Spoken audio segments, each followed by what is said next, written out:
Black holes पर रोशनी डालना। Black holes हमारी कायनात के बारे में सबसे ज्यादा तलाश की जाने वाली इस्तिलाहात में से एक है। खला के एक ऐसे खित्ते के ख्याल के साथ एक शहर है जिसकी कशिश शक्ल इतनी मजबूत है, कोई भी चीज उसकी जानलेवा गिरफ्त से नहीं बच सकती, यहां तक कि रोशनी का एक टुकड़ा भी नहीं।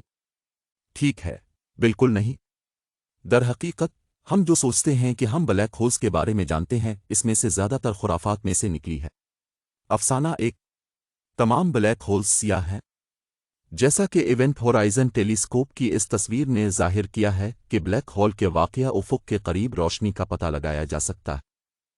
ये नॉर्मल स्पेस और ब्लैक होल की कशिश शक्ल से मुतासिर होने वाली स्पेस के दरमियान की हद है जिससे फरार मुमकिन नहीं।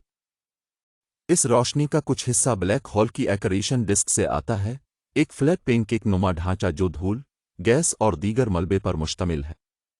रगड़ मुसलसल डिस्क के मवाद को वाक़या उफ़ुक़ की तरफ अंदर की तरफ ले जाती है। रोशनी जेट स्टर्म से भी आती है जो डिस्क के शुमाली और जुनूबी कतबुहे के साथ मादे को बाहर की तरफ ले जाती है। अफसाना दो, तमाम ब्लैक होल्स तकरीबन एक ही साइज़ के हैं। ब्लैक होल्स दरअसल कई मुख्तलिफ साइज़ में आते हैं जिनकी वजाहत उनके बड़े पैमाने पर होती है।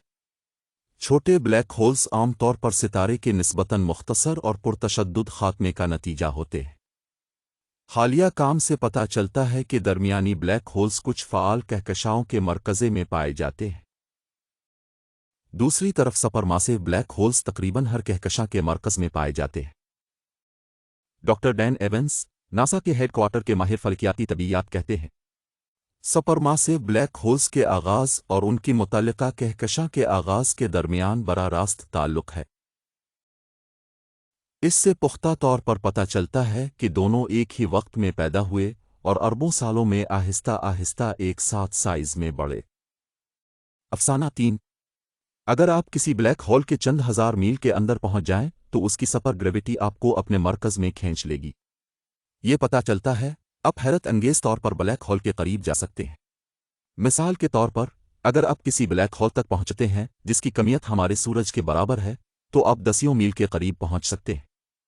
तो तसव्वुर करें कि क्या हम अपने सूरज की जगह इसी बड़े पैमाने पर ब्लैक होल ले लेते हैं। तमाम सैयारे इसके गिर्द बिल्कुल इसी रफ्तार और फासले पर घूमते रहेंगे जिस तरह वो अब करते हैं। अफसाना चार, एक बार ब्लैक होल के अंदर जाने के बाद कुछ भी बाहर नहीं आता। नोट किया, ये पता चलता है कि ताबकारी ब्लैक होल से बच सकती है। स्टीफन हॉकिंग की शिराकत में से एक ये थ्योरी थी कि ब्लैक होल क्वांटम मैकेनिकल मानों में इतना घना नहीं होता। जो अब हॉकिंग रेडिएशन के नाम से जाना जाता है, इसका सुस्त रसाव वक्त के साथ ब्लैक होल के बुखारात बन जाने का सबब बनेगा। इवेंट होराइजन टेलीस्कोप की तस्वीर ने इस बात की तस्दीक की कि अल्बर्ट आइंस्टाइन के अमूमी नज़रिया इजाफियत ने 100 साल पहले किया पेशगोई की थी कि ब्लैक होल की शक्ल एक कामिल दायरे की तरह है। और जैसा कि साइंसदान इस बहुत बड़े कायनाती असरार की खुसूसियात के बारे में मज़ीद जान रहे हैं, हम उसे ब्लैक होल कहते हैं।